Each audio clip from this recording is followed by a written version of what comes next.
Hello, everyone. This is Independent Conservative. Thank you all for joining me. So, Charlamagne, you know I don't call this guy by his last name. You know I don't do that. Yeah, but Charlamagne, essentially in a podcast that he just recently did, said that Donald Trump's phrase "Make America Great Again" is resonating with voters more so than Kamala Harris and Tim Walz's rhetoric.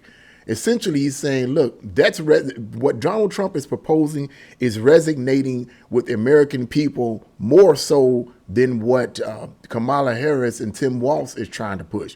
And he basically said that Kamala Harris is out of touch with what is really going on here in America. We have issues going on here in America that need to be addressed. This is basically what Charlamagne was saying on the podcast. We have issues going on here in America, and what is Tim Walz and Kamala Harris talking about, but mainly Tim Walz. He mentions Tim Walz. I'm gonna let you guys listen in on about a minute of his. I got an audio clip of him speaking in his podcast, and I'm gonna let you guys listen in on that.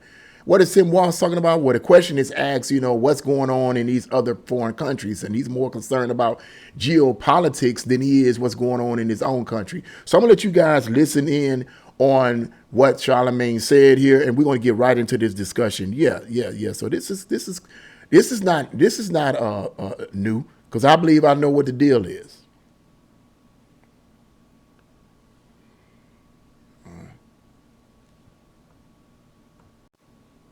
Right, here we go.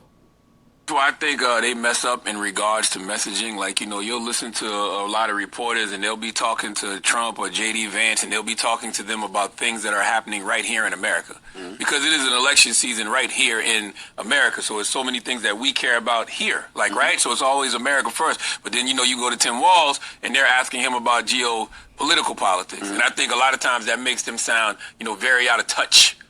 That makes them sound very out of touch to what's actually going on right here in America. Or talking about things that's happening overseas, and not talking about what's here. But that's what they're being asked. Exactly. Not saying that stuff is important, but that stuff gets highlighted over, what's happening right here in this country. And when you hear, the Vances and the Trumps talking about what's happening here at home, mm-hmm. and saying things like America first and Make America Great Again, that messaging sometimes resonates a lot more.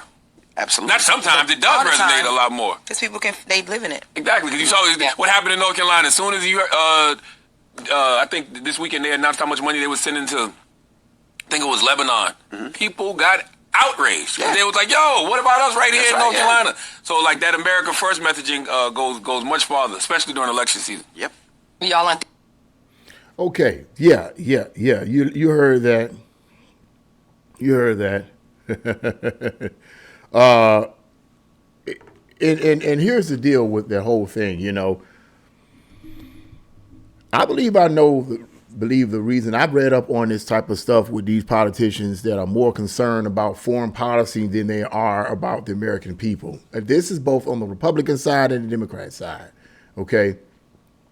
Trump, in my estimates, is not a part of this nonsense. Okay. But they're more concerned about what's going on in these other places because they have sold us out. Tim Walz, Kamala Harris, Joe Biden, they are all globalists. They want a one-world government, or they support a one-world government because they feel that the best option to prevent wars and hunger and poverty and all of these type of things and differences between religions, they believe that the best thing to do is to create this great giant utopia, which it will not be. It's going to be a hellhole, okay? A utopia where everybody gets along and law and order is all over the world and there are no more wars. And it's going to fail miserably. It's going to fail miserably. We're not going to get into the details of that, and that's another story, and I digress. But this is what people like Kamala Harris and Tim Walz and a lot of these other supporters of globalism think. This is called foreign policy. And they're more concerned about what's going on in these other countries because of globalism and what they want in these other countries. Kamala Harris and Tim Walz do not care about the people that are suffering over there. Okay? They don't. Looking at this at a logical point of view. You care more about people in Lebanon that are suffering from wars or whatever than you do here in America where people are dying every day from horrifying hurricanes. No, they do not care. From on the top, it seems like they care, but they don't care about these people in Lebanon. They're giving $157 million or whatever to these people, more of these people, because they have an invested interest in what's going on there, okay? It's all about foreign policy and what they can get and what they can put in their pockets and the power that they can gain in bringing everybody together as one. And we as American people, we are last on the totem pole, baby, okay? What we're dealing with, we give you guys some crumbs. We give you some crumbs and let you scrape over the crumbs. But we got a globalist agenda that we're trying to push, and we don't want you Americans getting in the way of that. Money and power is more important to us than you American people. I'm just telling you what. I'm just telling y'all the truth. That's what they think on both sides, Democrats and Republicans. They've been brought out and they sold us out to the globalist elite. See, I don't talk about stuff like this that much because most people, you talk about this kind of stuff, it goes over their heads. Our best option is to vote for people who are not globalists, okay? Now, I'm not totally against globalism. Certain things may, like certain technology we have and so forth, that it could help other countries and investing in other countries and them investing in our country. I'm not totally against that. I believe that it helps a lot of things.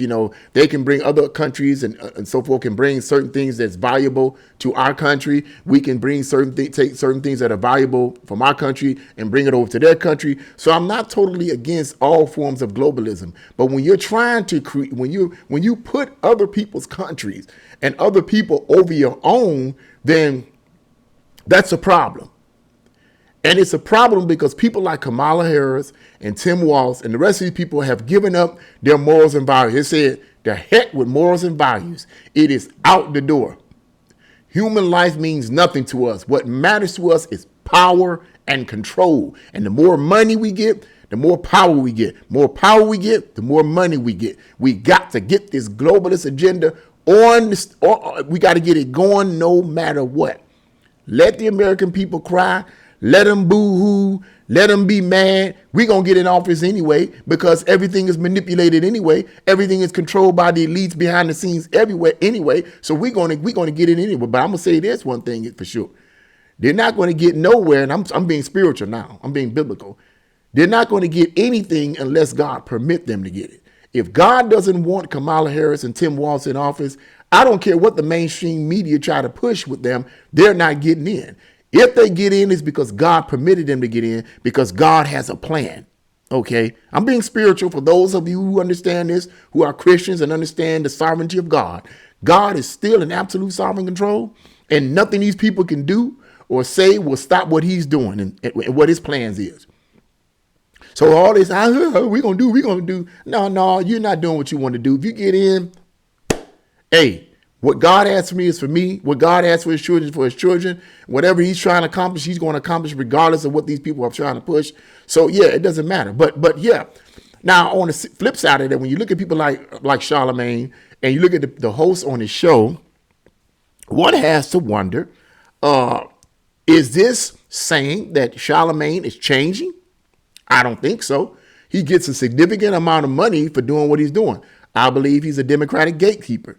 Okay, he's a gatekeeper for the Democrats. Okay, he's a gatekeeper for the liberals, particularly when it comes to blacks, keeping black people on the urban plantation. Okay, keeping them thinking this victim mentality.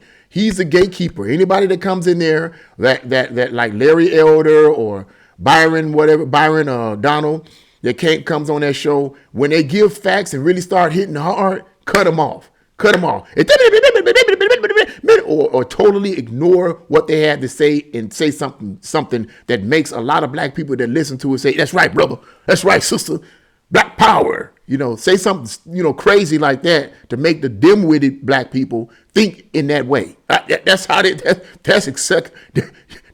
it goes, man. I'm giving you guys my very animated opinion, but that's how it goes. I've seen this. I've heard this. I dealt with this so long and so often. It's second nature to me to know where it's coming from. I can pick it up just like that. Oh, man, come on. You talking crazy. You talking the same thing that I've been hearing for 1,000 years. I don't want to hear that, bro. Let's move on to something else because I don't want to hear it. You blind. They got you. You still on the urban plantation, and they trying to, and a lot of these black conservatives and black Republicans are trying to get you off of it. Okay. But once again, this leads to the question: is Charlamagne changing? Is any of the people on this show changing? Is anyone of black going to change and shift over? No, I don't think so. I think here, what it seems evident to me is that here's what's going on, in my opinion, with Charlamagne and the other host there. When the truth keeps hitting you in the head, bop, bop, bop, and then the Democratic controllers, the manipulators behind the scenes keep saying, that's not really happening. They keep gaslighting you. Well, that's not really happening. The economy's not that bad. We're not in a war. Trump is the next Hitler and all this other dumb stuff. They keep telling you this stuff, and yet you're dealing with it. You're hearing it from the people on ground level. You're hearing it from the regular Joe Schmoes. They're telling you, crying out, and you're feeling it with the money. You're feeling it with everything, and yet they keep telling you that's not what it is. Gaslighting you. That's not what it is. The economy is good. You good. Everything is good, like because we say it's good. But you know it's not good. What I think is going on with Charlamagne, and well, I'm mainly saying Charlamagne because he's the one that made this point, is that he's starting to say, you know what, I'm not going to ignore what I'm seeing right before me. I know my Democratic handlers are trying to tell me otherwise. I know Kamala Harris and Tim Walz are trying to tell me otherwise. But look, this is what I'm seeing, this is what I'm feeling, and this is what I am hearing. I cannot ignore the facts. They keep hitting me over and over and over and over and over again, and I cannot keep ignoring it. To ignore the facts as they keep hitting you, to ignore the truth, to ignore reality is to be as foolish as they come. And it seems to me that Charlamagne is a semi-intelligent brother. That's what it seems like me. He's a semi-intelligent brother. You know, I mean, I wouldn't say he's somebody that's just completely dumbed down. He's a I think he does that because he's paid to do a lot of that stuff. But when the truth comes down to it, it really comes down to the nudie swoop. He has to sit up and analyze and think and say, wait a minute, man, something's not right here. Something's not right here. Something's not right here. There's some blood in the water somewhere, and it's getting all over my clothes, and you know what I'm saying. And my handlers keep telling me to ignore the blood that's in the water that's getting in my clothes, but yet I keep seeing it, and I keep dealing with it. Something's not right with this picture. I think that's where he's coming to right now. Whether or not he's going to switch over to the conservative side, I highly doubt it. That would be like, man, wow, that would be like deep. He would lose a lot of the people that's enslaved with his rhetoric. He would lose a lot of them if he take that chance. But at least based on this, what I'm hearing from him, because I don't listen to this guy. Okay? I hear clips and pieces of him and so forth, but I don't listen to him for any long periods of time, you know, unless he has somebody on there that's important, like a conservative or Republican, like I said, Larry Elder or Byron Donald or somebody like that. Then I'll listen to him because I want to hear them. I want to hear them slap. I want to hear them whip their tail. Okay. But yeah, is he going to change? No, I don't think he's going to change at all. I don't think he's going. But he's just thinking. He's just thinking. He's starting to face reality now, and I think that's what's going on here. So, because he's seeing that they are out of touch. Kamala Harris, Tim Walz is out of touch with what's going on here in America. And Trump's "Make America Great Again" phrase is resonating with Americans all over this country. And people are starting to see, hey, Trump seems to be more concerned about the American people than he is somebody out here 1,000 miles away from our country.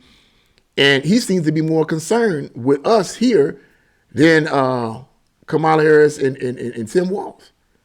And they are right. I believe that Tim Walz and Kamala Harris don't give a flippity flip about American people. Okay. They're bought and sold. They're controlled by the globalist elite. They want to push a globalist agenda. Okay. And that's why they're putting all their attention on these other countries, because they have an invested interest in them. Okay. But for American people, this has been going on for